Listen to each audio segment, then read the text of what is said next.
A todos e todas, olha só, já venho com joinha, eu também estou ótimo, obrigado Instagram.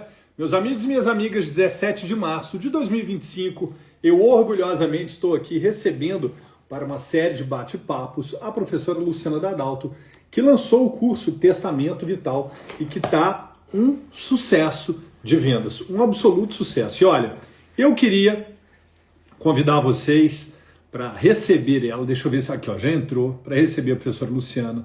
Traz um tema super especial para a gente hoje. Vamos aceitar.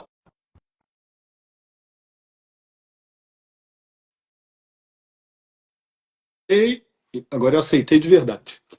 Vamos lá, boa tarde a todos. Aguardando a professora Luciana Dadalto se conectar conosco. Ei, Lu! Ei, Léo, tudo bom? Eu estou feliz e ótimo. E você? Eu tô com febre, mas tudo bem. É febre ou é dengue? Não, é febre por hora. Por hora é só febre? É, Se cuidem, o negócio tá feio aqui na minha região. não, vamos ver, por hora é só febre. Meu sogro foi Ela tá internado hoje. passando, então agora eu tô suando. Nossa. Mas tá bom, vamos lá. Minha amiga Lu, parabéns de novo pela bravura, pela maestria com a qual estamos conduzindo essa série de lives que tem por fito, por interesse, o lançamento do seu curso Testamento Vital, que está um sucesso. E hoje você preparou um tema super especial para gente, né? Hoje a gente vai falar um pouquinho sobre os advogados, né? Assim, qual que é o papel dos advogados nesse documento? Acho que é um tema delicado, Sim. mas absolutamente necessário, né? Encontra resistência de parte médico, em parte cartório, família. Para Eu que acho que, gastar com isso, né? acho que a questão, Léo, é assim,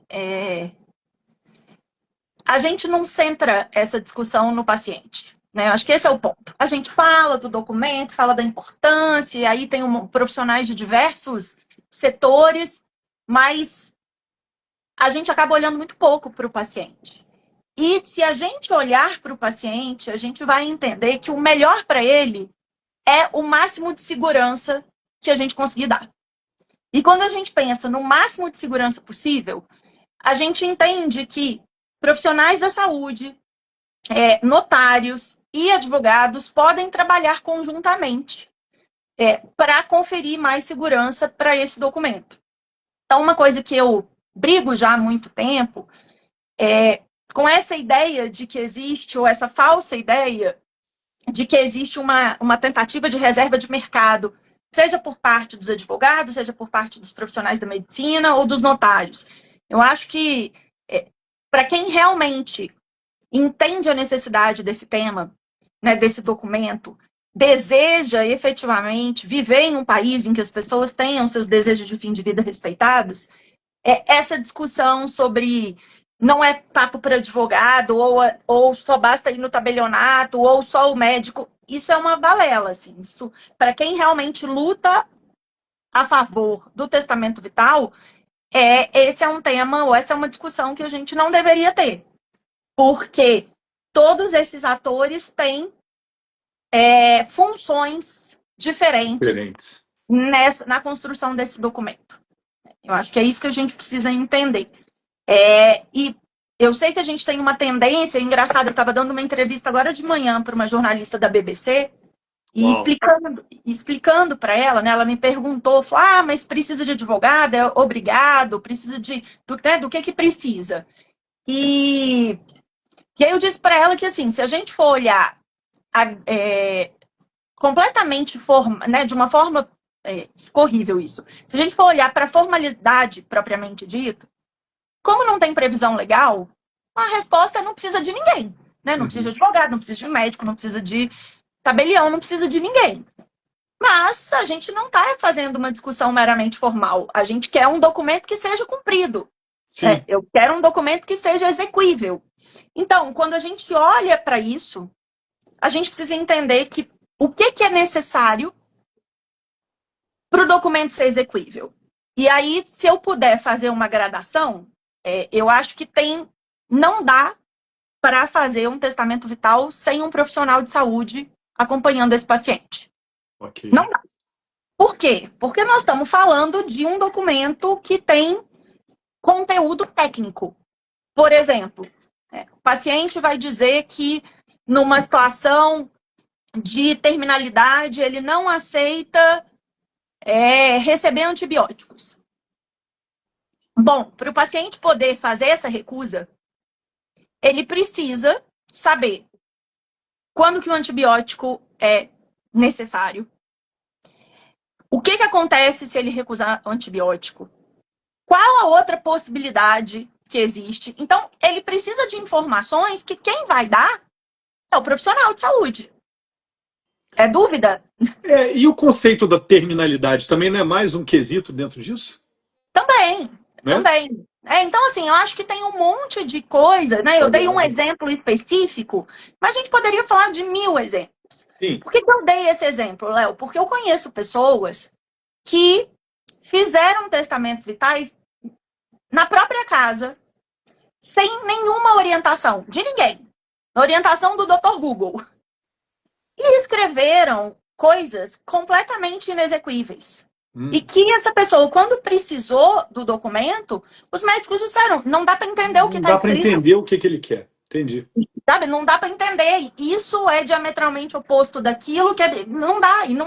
Então, a gente precisa, na minha opinião, se despir de vaidades na discussão desse tema e entender que se o que a gente está querendo é uma sociedade que acredita na autodeterminação do paciente em fim de vida, protege a dignidade do paciente que está em fim de vida, o que a gente precisa fazer é abraçar esse paciente para que ele consiga fazer um documento da melhor forma possível.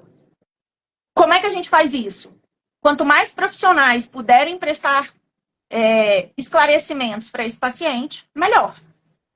Então, foi engraçado que na semana passada eu recebi um direct de um notário, de um cartório, de um tabelionato de notas, que eu não vou, obviamente, falar o nome. E aí, essa pessoa escreveu assim, eu acredito muito na colaboração de advogados e notários, mas eu sou voto vencido. Eu tenho muitos colegas que acham que se a gente disser da importância do advogado, a gente vai perder o cliente. Olha só. Então, assim, eu acho que isso vale para todo lado, sabe? Eu acho que o advogado que vai prestar essa consultoria, ele tem que informar o cliente da importância da lavratura de escritura pública, sabe? O advogado não tem que dizer, o cliente é meu, veio aqui, e então eu não preciso mandar o cliente para o tabelionato. Não é por aí. E eu acho que o tabelionato tem que olhar e falar, bom, é importante que eu tenha um profissional de saúde ao meu lado, é importante um advogado. Eu acho que é esse olhar, sabe, Léo? É um olhar menos de competição. Multidisciplinar e menos de competição. E mais de cooperação.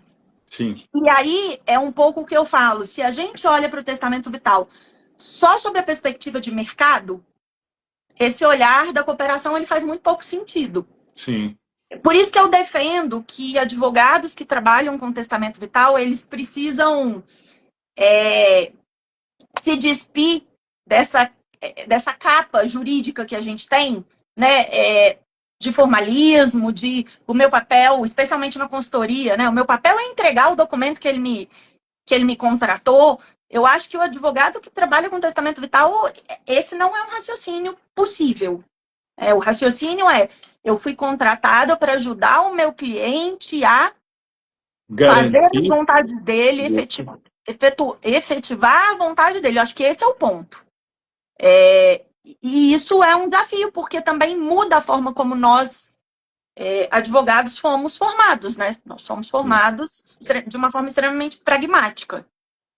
Ô Lu, uma dúvida aqui. Já houve caso no mundo em que, existindo um documento bem elaborado de testamento vital, ele não foi aceito pelos médicos ou pelo hospital, enfim, a pessoa sobreviveu e processou a instituição médica? Os casos que a gente tem de processo são casos em que a pessoa não sobreviveu e que alguém processou a instituição, normalmente algum familiar ou amigo, enfim. Processou por ter seguido as orientações do testamento? Não, por ter descumprido. Por ter descumprido. Ok. Nossa, que coisa, hein?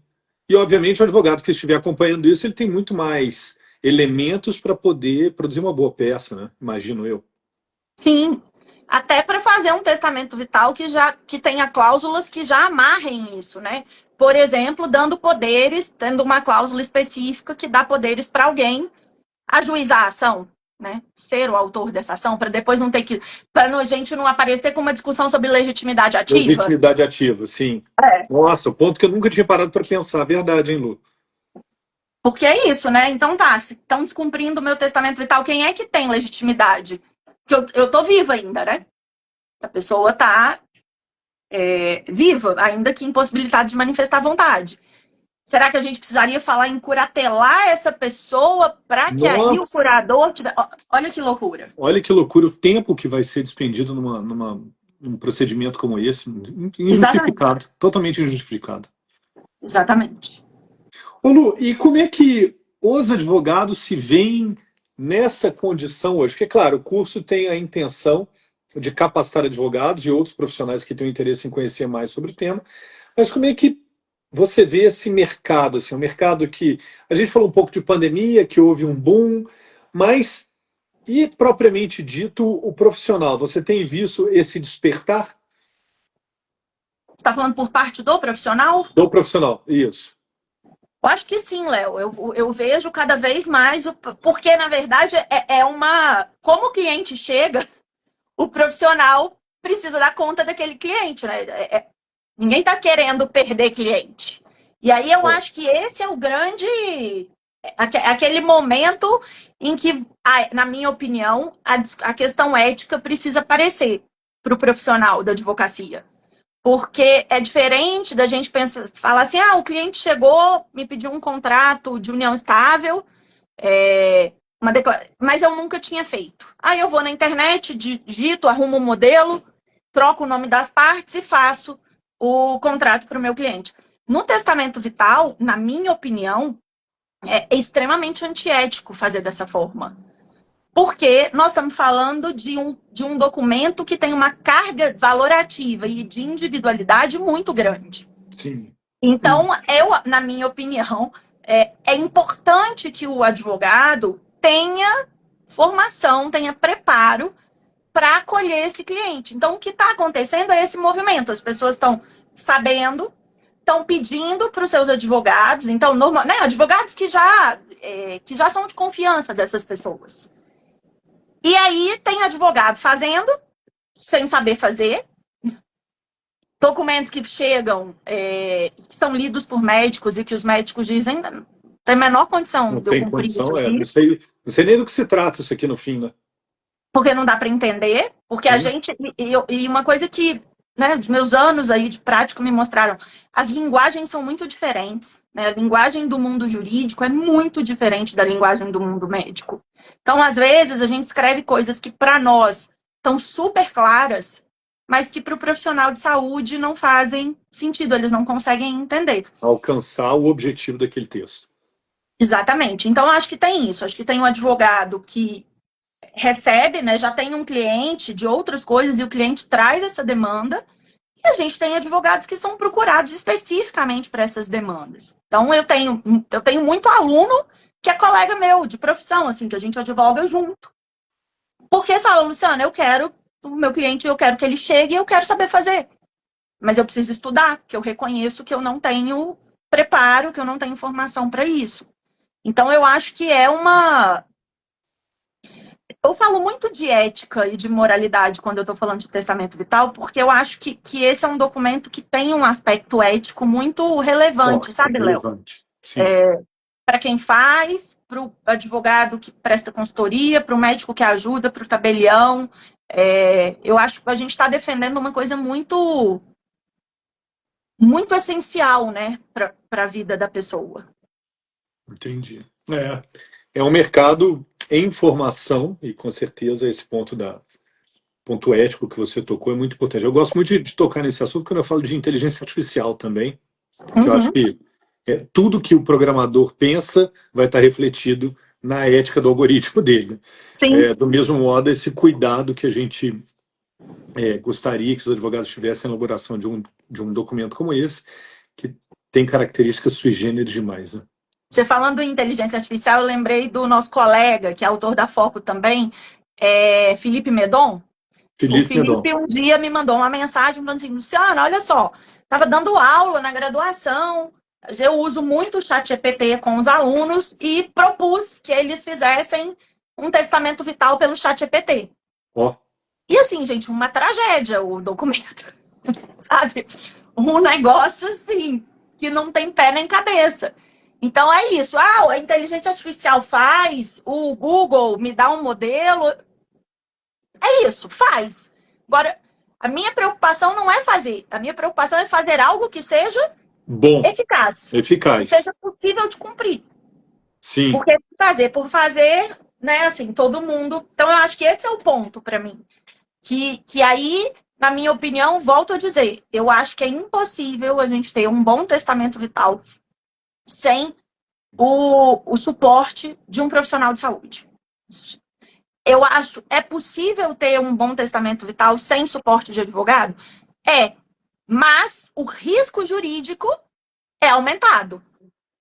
Sim.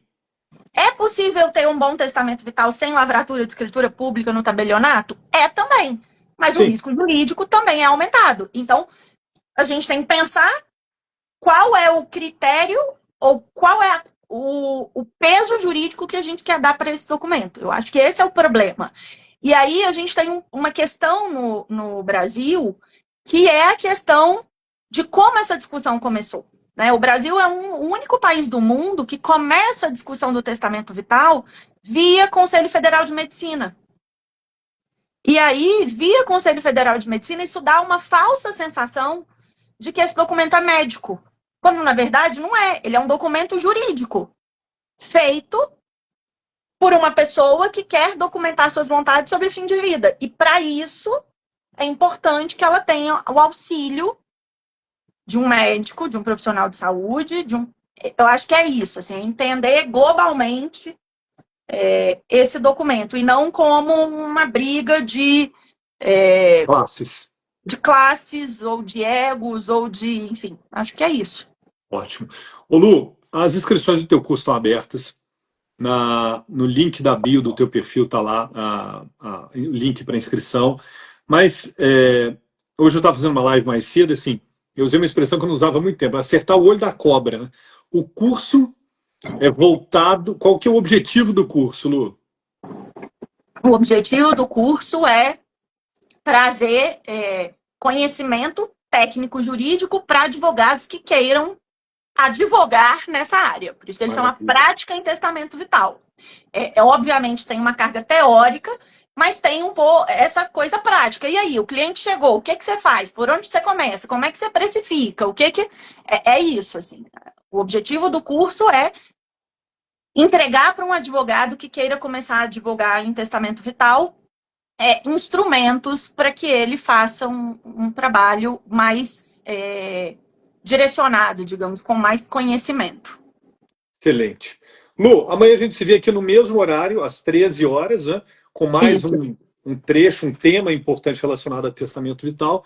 E eu só posso agradecer a sua presença e estimar as suas melhores, que não seja dengue, que seja uma coisa mais leve e rápida para você. Obrigada, Léo. Obrigada. Tá, até amanhã. Nos vemos amanhã. Muito obrigado a todos que nos acompanharam ao vivo, em reprise, no Spotify, enfim. Estamos em todos os canais. Valeu a todos. Um abraço, Lu. Tá, até amanhã. Tchau, tchau.